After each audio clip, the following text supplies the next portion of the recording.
Okay, as you all know, the big beautiful bill passed in the beginning of the month, and we were getting a lot of questions about the impact of the big beautiful bill on the employee retention tax credit program, and how is that impacting people's refunds, and all of the questions that they have. So we're going to try and address those. So what we do know about the big beautiful bill is if the IRS did not receive your amended payroll tax return by January 31st of 2024, it's getting kicked out.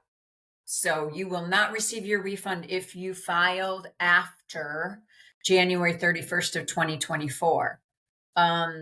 Practically speaking, what does that mean? A lot of folks may have filed and they don't know when they filed.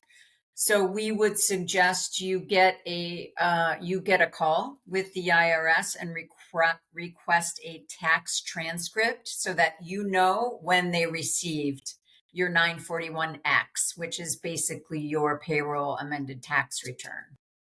Well, So in fact, it's really important if they think they haven't gotten a refund, and I'm going to put the word think in quotes, because there's a couple of things that can happen. One is you actually didn't get your refund, which is what you're going to think. Two is that for whatever reason, the address on file at the IRS wasn't the same one that you used your tax returns to, and the refund check got returned to the IRS and they don't tell you because they don't know how to get a hold of you. Or three, you had other outstanding tax obligations and the IRS took the ERTC credit and applied it against your other tax refunds. So we've seen all of those. So it's important to really check. And if you think you haven't gotten it, the 8821 is definitely the path of how you can figure out what's going on without any problem. yeah, and so those of you who are our clients and we did your filings, we will be reaching out to you so that you can fill out a revised form 8821 because the IRS, we have some for you, but they're wanting new ones. So we will be asking you to fill those out so we can secure those tax transcripts on your behalf, and then we can figure out what's going on with your refund. The other important piece is if a PEO is your payroll provider, the nuances there are different because the PEO filed the amended tax return in a bulk.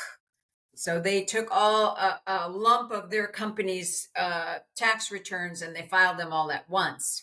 So the IRS will they have a transcript of the individual EIN, or do we have to go through the PEO? So on the PEO, the only avenue is really via the PEO. On the PEO aggregation form, it lists the EIN of every one of their clients. So if you had their form, you could figure out what's on there and what's not on there. And you could get an idea of when they may have filed it, but only the PEO can tell you when they actually filed it, and only the PEO can really get a transcript. And these PEO returns, I know I was talking to one of the larger PEOs, and they said some of their returns have 5 to 6,000 employers aggregated into one return. So you can just imagine. I don't think I'd want that transcript myself, um, but you never know. But it's really important to keep track of that. And there's going to be plenty more to follow on these PEOs because a lot of the PEOs were basically saying they weren't going to file the 21s until the middle of 24. It's not really clear what's going to happen next with that. We can imagine there's going to be a lot of gnashing of teeth and unhappiness with the PEO and with their clients, and who knows what will happen with the IRS. And so it's the same for the clients who may have filed their own returns after the January deadline. I just keep it in mind because it could be many years down the road where there's potential for a reversal of this decision.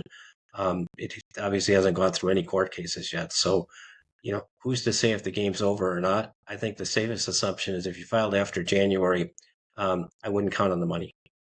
Yeah, good point.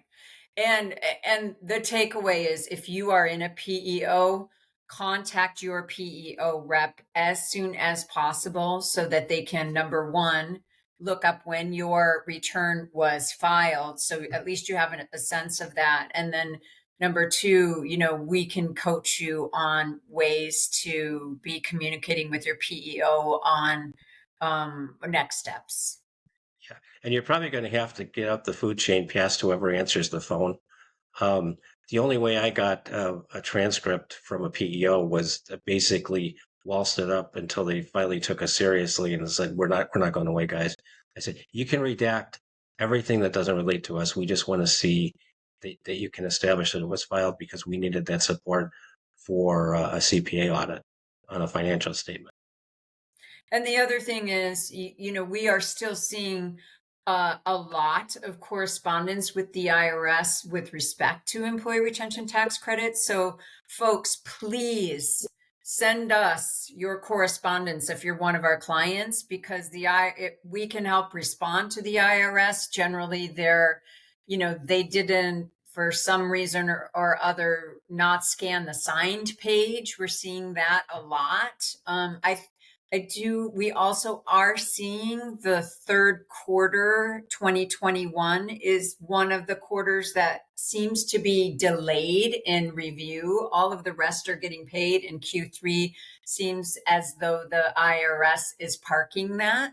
So also, once we get that tax transcript, we'll at least know that they got the return and that it's in the IRS's hands. Yeah, another thing we've seen on the third quarter is just you almost want to say it's a deny everything approach by the IRS, where they claim that the client didn't meet the gross receipts criteria and there were no orders in place. Um, and as far as I know, there's no way the IRS could have any idea of what your gross receipts are in the third quarter or the second quarter of 21 compared to the corresponding quarters in 2019. They just don't have quarterly data like that. So I think they're just basically saying, you know what? We'll deny everything and then we'll deal with people that reply and say, no, wait a minute, that's not right. Yeah. Okay. Is there anything else in the big beautiful bill regarding ERTC that we need to be? Well, only the extension until the next millennia of the statute of limitations, um, which, it's there. It's interesting. It's probably passed a lot of people's records retentions. Um, it probably doesn't hurt to hold on to the analysis in case you get an audit. Um, my personal opinion is the chances of the IRS auditing these things into the future, they aren't keeping up with their workload currently and their budget's getting cut. So, you know, it's like, okay, let's create more demand and less supply, but somehow that's going to result in equilibrium. I'm not seeing it that way. As you know, Fran, we've had 2 audits and 4 inquiries on ERTC, and we're 6 for 6. So I'd say bring it. Yeah. And so what Scott is talking about is that the audit period has been extended for 6 years past the date that the IRS received your original amended tax return. And so again, those tax transcripts are very important because let's just put it this way, the IRS records may not match in terms of receipt versus what we have in terms of when that was sent and certified mail or via FedEx. So it's also good to have that data point if needed. So action items, let's get those tax transcripts, either file out a form 8821, which we'll send you, and or pick up the phone and connect with the IRS yourself, which you don't need an 8821 to do. It is very challenging to get through to the IRS, but if you do get through, you should be prepared with your EIN number, the quarter that you're requesting information on in terms of your 941X quarter, and the amount of that credit that was requested, and all of those things you should have copies of. If you don't, send us a note and we'll get that over to you. And you want to make sure that you're an authorized signer, not that you think you're an authorized signer, because I've seen that's heartache after you sit on hold for 3 hours for them to say, well, we can't authenticate you. And the other thing, if you're calling the IRS and you're on the cell phone, you definitely want to have your power cable nearby because it's going to take a while. They're very short staffed. Yeah. Yeah. Indeed. All right. Well, thank you, Scott. I appreciate your time.